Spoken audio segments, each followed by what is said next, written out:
I would like to think that Alec and Kira, even though we're definitely going to go through our hard times, we're going through, you know, a rocky period at the beginning of season 2.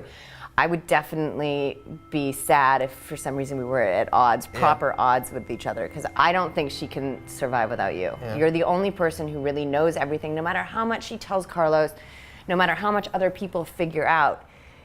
You're the one who knows and will know and designs all this and is so influential in 2077. I would be really heartbroken if we were on the outs. At the end of season 1 on Continuum, we left our characters kind of all in a state of flux.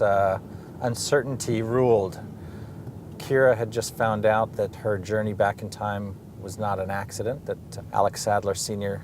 had planned this. Young Alec had discovered that he was part of a much bigger conspiracy from his older self. And the key players in Liberate were dealing with not only the death of Kagami, their leader, but also Sonia had been tasked with the mission of killing her lover and partner, Travis. You can expect to learn more about why Liberate is doing what they do, specifically Travis and Sonia and everybody else, and really getting the mind and being able to make an educated decision about whether you agree with what they're doing or not. All of the stuff that we kind of hinted at in the first season, we start threading all of that in the second season. This just got a lot more complicated.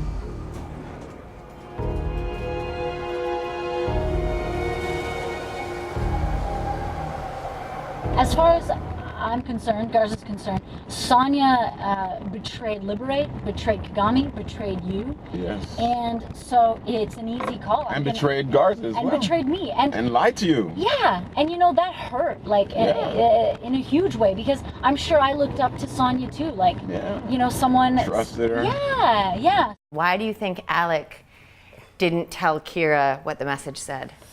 I think that's, it's kind of a big deal. I think whatever older Alec told him, it could affect you, and the whole struggle with you is that you want to get back to your family. Right. And I think that maybe it affects that. Maybe I know that it's not possible, or maybe it is possible, but I don't want to tell you because I want you to stay. I think everyone wants to know what the hell Alec's up to, and if he actually is a good guy or a bad guy. I don't even know. Like, when I watch Liberate, I'm like, well, they're fighting for a good cause. I mean, they're doing horrible things, but maybe that's the only way to change history. I mean, these guys know best. Do you remember meeting Sam Egan for the first time? Yeah. Well, we were going to hire him as our showrunner. Do you remember what Sam said the first time he sat down with us? He said we needed to have good guys and bad guys clearly defined. Yeah, it was a turning point, because I remember we both kind of looked at each other and thought, we're trying to get away with something here. It's like shooting in Vancouver. Yeah. I mean, we're getting away with that so far. Yeah. How are we going to get away with not really having defined good guys and bad guys? Yeah. The writing made it very clear that there is no black and white, there is no right and wrong. You know, even Kira goes on this weird moral journey of when she's in 2077, her life is very clearly black and white, good versus bad, Liberate is evil, she's a protector, she's good.